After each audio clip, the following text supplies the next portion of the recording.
everybody, welcome on back to the channel. Thanks for checking us out today. Don't forget, hit subscribe below. A little different content than cars today, but it still has four wheels. It is springtime here in Minnesota, and for many of us that means we've got to get our lawnmowers ready for the year. And we are no exception here. Our lawnmowers, you can see the yard behind me, has quite a chore to do, and it's had a problem for the last couple of years, last year for sure, and now it's developed a larger problem. Let's take a look. So you can ignore the fact I've already started taking some stuff apart, but this is a Cub Cadet 1872 from what year, I'm not sure. It came with the wife, and yeah, this definitely needs a trade-in soon. The wife does not. So what we're dealing with is a couple of things. A, we have hydraulic lines that are broken, or they were broken. I remade them temporarily last year, or this one temporarily last year. It did not hold because the entire rear housing has separated. Oh, there's hydraulic fluid there too, great. Anyways, this hydraulic whole rear end unit, axles, wheels, everything, one of the mounts is broken. Up under here, you can see this piece is broken. It should be attached here onto the casting, but it is broken. So when I put the vehicle or put the tractor forward and reverse, this thing pivots up or tilts up or down, which moves this whole thing up and down, which in turn moves our flex disc just enough to rub this new line I made. So now I have a little hole in the bottom of here, and when I turn it on, hydraulic fluid spews everywhere. This fitting was also poorly made in a crunch time last fall. This one I made this spring, a little better, I think. I can't find these anymore, new or used, and nobody near me makes steel hydraulic lines anymore. They're all rubber, which is useless for my purpose because you can see the angles I've got to work to get around and with this fan here. So that is problematic. So I need to remake a new one of these. That's no big deal.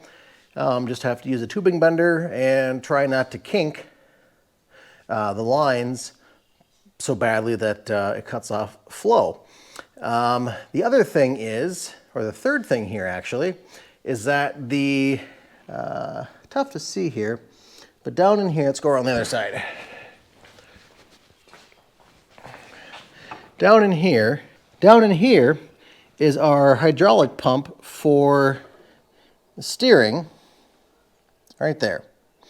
And the seals in that have also deteriorated, and hydraulic fluid travels up the steering column and either down here or down from here and drips all down the front of here, all over, and again drips everywhere.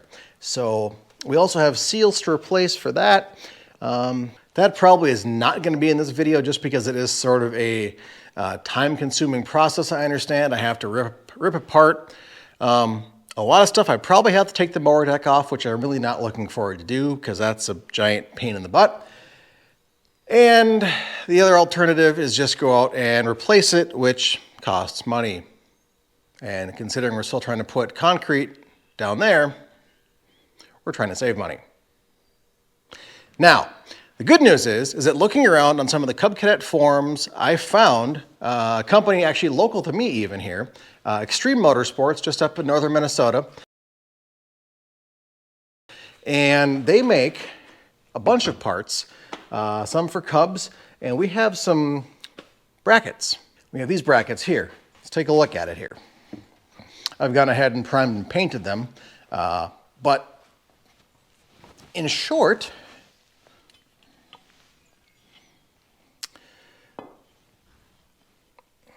they tuck up here.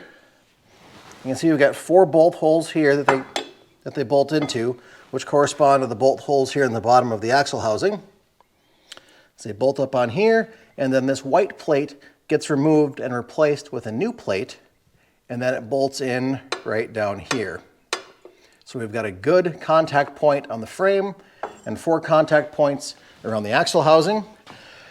The only downside is that I've got to take most of this top part off. I'm going to try and just take off 2 bolts here and 2 bolts on the other side and see if I can pivot this up just enough, because I have a single solitary bolt here on either side that needs to come off. So I can get the old plate off. Well, there's actually a couple of bolts, but that's the only one in my way. There are 3 bolts plus the pin for the rear of the mower deck that has to come out. And then the new part should bolt on there. My new plate can go on, and we'll go on with life, hopefully.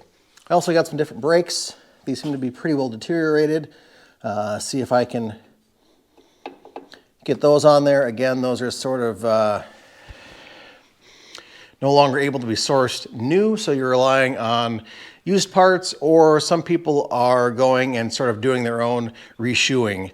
And I'm not that motivated. I rarely ever use the brakes, even though if they actually worked, I could independently lock up the rear end and turn sharper, which would be helpful here.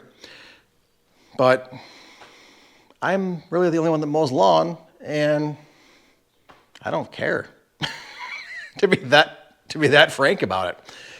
Anyways, let's try and get this thing going. I already did the basic stuff, took off the wheels, jacked it up. Yeah, that's not hard to do. So we're going to go ahead, try and get this bracket off of one side and get the new stuff put on so you can see what it looks like. All right, I'm going to start trying to pull these off first, 1/2 inch.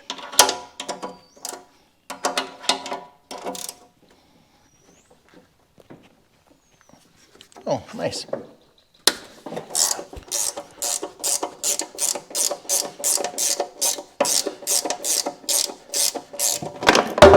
Fail. All right. I have a nut down here. What's under here preventing me? Oh yeah, a nut. Oh.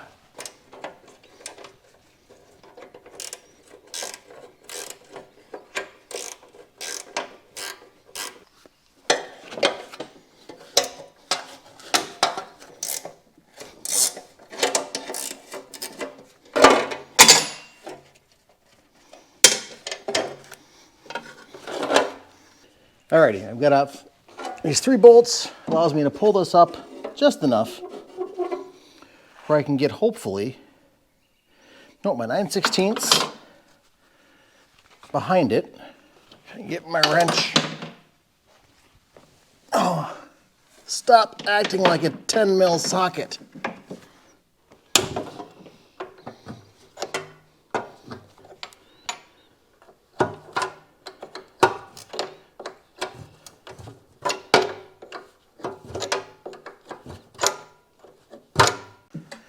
All right, that's off with more pain than I expected.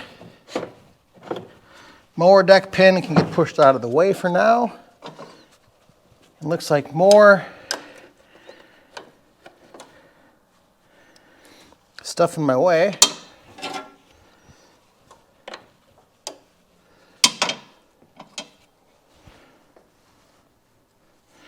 Well, that looks like a metric bolt.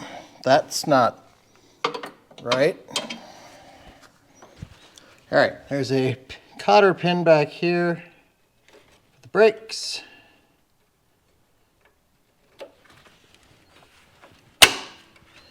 Got that. That comes out. We have room for, hopefully, nope, not 11/16. 3/4. My regular 3/4 deep is down on the torque wrench for the pickup for the 5th wheel.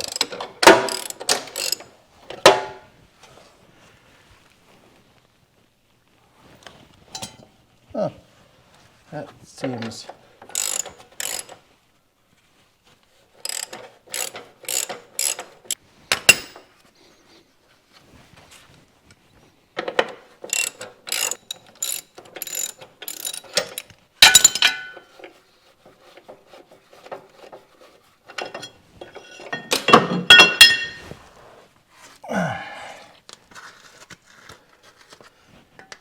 All right, my old plate. There we go. I'm going to clean up behind here quickly. Okay, now as I was saying, we have 1, 2, 3, and a fourth bolt that have to come out. The directions say to drain the oil out of the case, but there's not a whole lot in here to begin with, I don't think, so whatever is in here is going to come out. It was just changed recently anyways, and since it keeps flowing out, it's fresh. So either way, whatever's going to come out is going to come out. But they say take those 4 bolts out, and then we take our new plate here and set it over these holes. We have our 1 bolt here that goes on, and everything fits in here nice and happy. So I'm going to just loosely put this bolt in here so we can have a swing arm. And then I can hopefully just swing it up in place when I start getting the bolts out. And I'm going to throw a little bit of wonderful blue Loctite on everything, I think. Oh, I guess I can't do that yet. So we'll wait. We'll wait. We'll get those bolts out.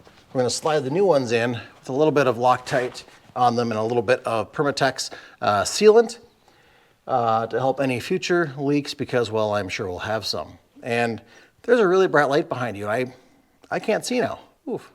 These are all 9/16, I believe. Just for fun, I'm going to get, something under me. Oh, yes, this old Tupperware. That's been under there for how many years? Should be perfect for the job. Now, a thing to note, the directions say and the forms say, if you're replacing these, do not jack up and support it by the axle tube housings because you do still have 3 other bolts in here into the casting, the axle tubes, and the frame. You don't want to be putting stress on them, possibly breaking them, cracking something, or damaging the gasket between the case and the axle housings. So keep in mind, be careful where you're jacking.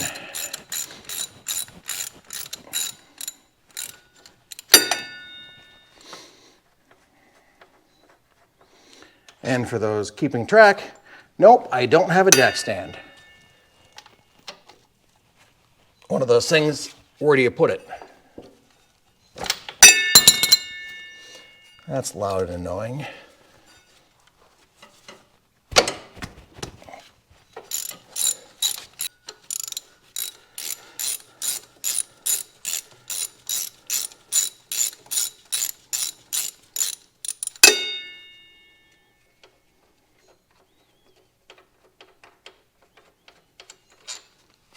Oh, yep, there's our fluid.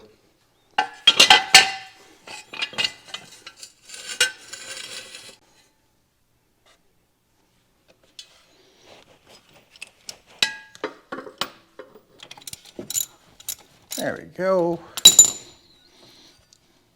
I'm quite certain I don't have enough hydraulic fluid to put back in here.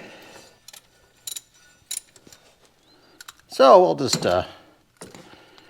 have to go to the local fleet farm, or maybe Napa or O'Reilly or somebody, because Fleet Farm is about an hour away.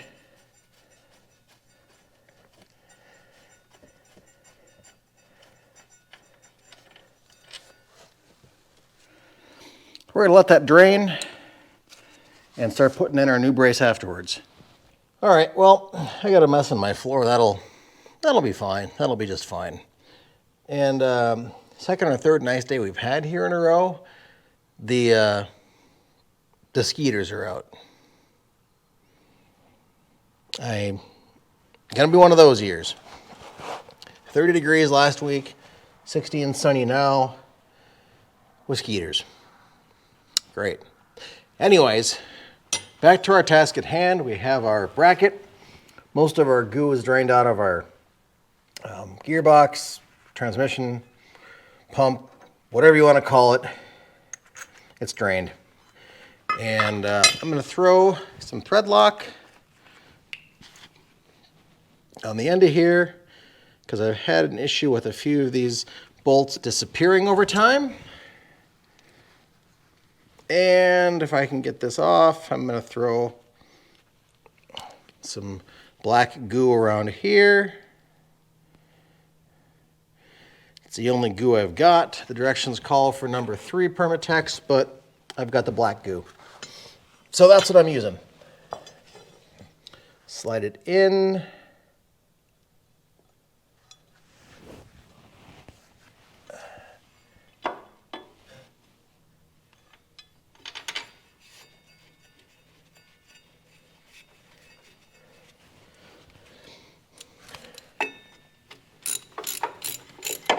Everything is just going to tuck in snug to begin with.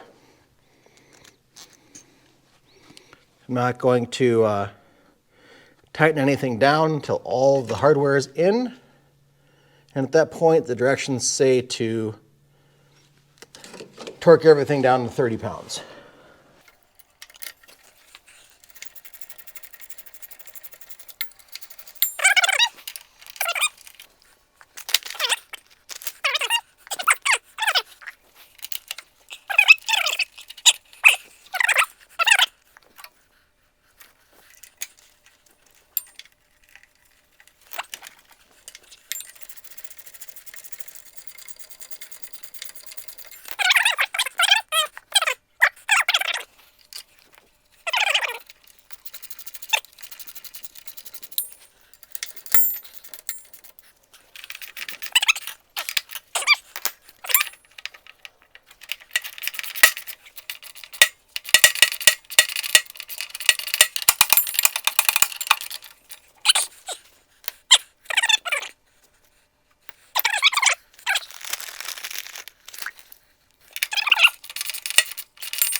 All right, so we're gonna go ahead and get our hardware torqued down to the 30 pounds and I don't know, 9 o'clock, still 60 degrees. Yeah, I say still 60 degrees, but I'm in jeans and I'm warm. It's almost short season for this guy, I think.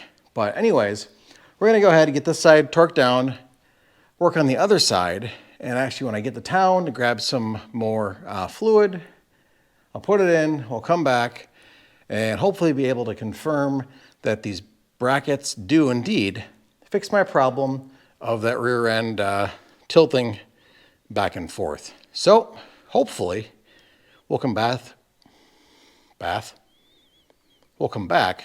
So hopefully we'll come back with a successful result. Alrighty, well, we've got through last night and got this whole thing back together. You can see our nice mess from fluid dripping everywhere, but the back end is back on. We did get our new brakes installed, and those are actually grabbing a lot better now. You can see here's the plates over here and over here, and those connect to those 4 bolts on the bottom side of the axle housings and run up to the front. You can kind of see them if I turn you upside down. These nice new plates in here.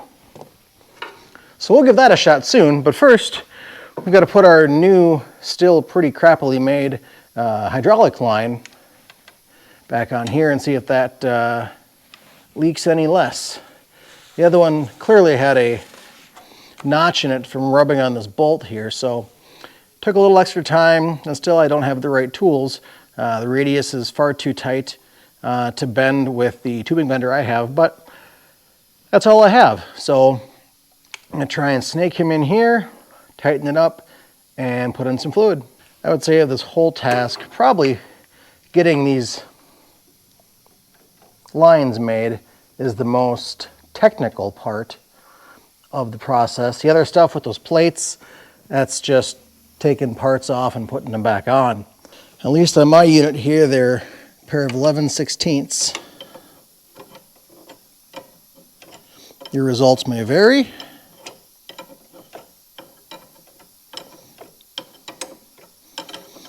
But if you can see, there we go, now you can see. I'm just going in and tightening these up.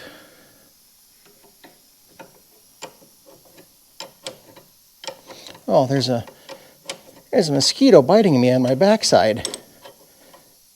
It's rather irritating. I don't know, this one had a tendency to leak. It's not quite as tight. We'll see what the deal is. But at least now I have some clearance down here where before I had none. So we're going to go ahead and fill this thing up. It takes about 7 quarts of hydraulic fluid, not just ATF fluid, not any goo. I went up to the Napa, and for my particular unit I was looking for something with high tran spec on it, so we're definitely not heavy duty and we're far from premium, but we at least need that hydraulic and transmission fluid. So I'm going to go ahead and fill this thing up. That's a really long process because the fill hole is, well,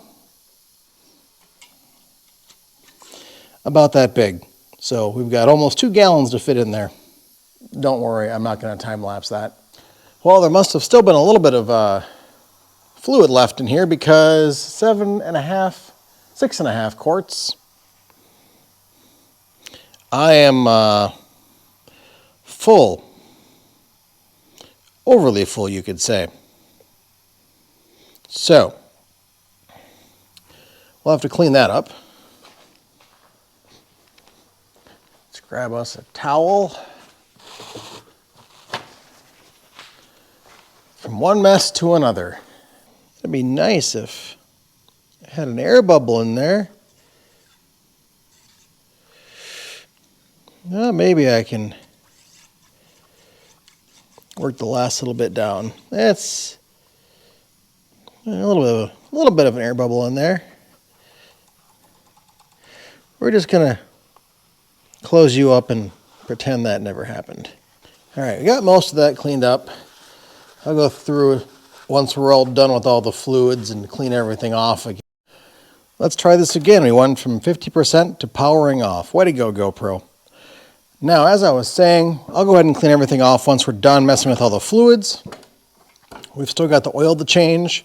That'll do, of course, off camera. But the important thing is, I think we'll get everything tied back up. I've got to reattach the mower deck in the back, so I found out one of the mount points was not on there correctly anyways. But let's at least go ahead and fire it up and see if we A, have enough clearance down here, and B, if we're leak-free. Give her a little choke. We can also see if the brakes work now.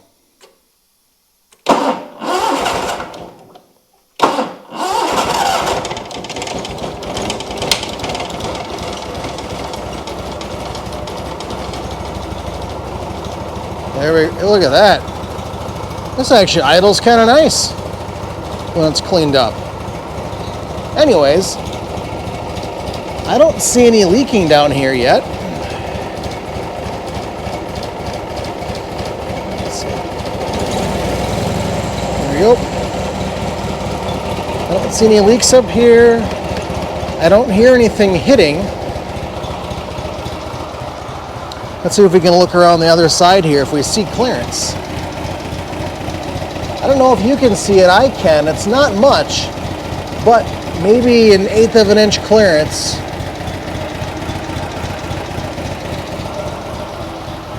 Maybe that'll be enough. All right, let's see if we've got anything forward and reverse.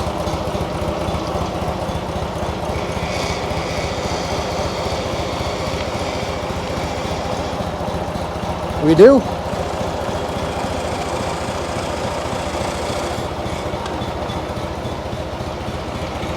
Now, do I have any brakes?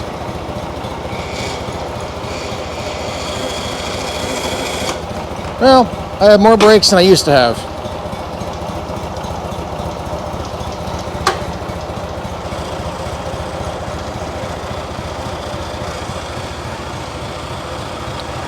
Ghost Rider.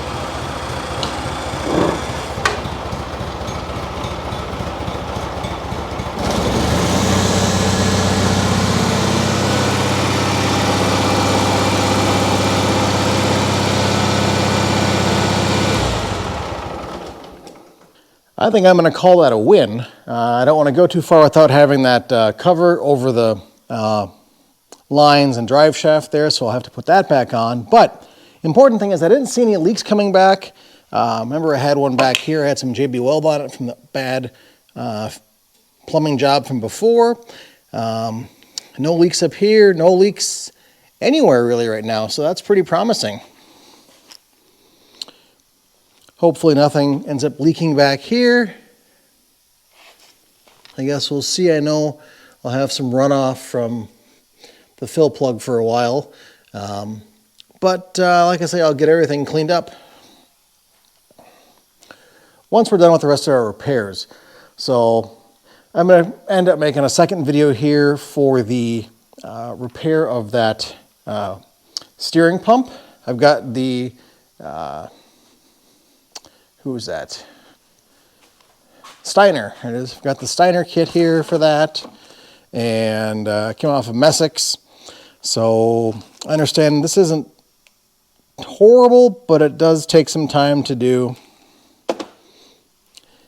And apparently there's a specific set of springs that may go flying if I'm not careful. So for right now, we're going to wrap this one up. And so stay tuned for part 2 where we tackle that steering pump and get it all put back together and go for a final drive. So thanks for watching. Don't forget, like, share, subscribe. Check out our other car-related videos. We built the shop, we got a camper. We kind of do a bunch of random stuff around here. Anyways, have a good day, and we'll see y'all real soon. Bye-bye.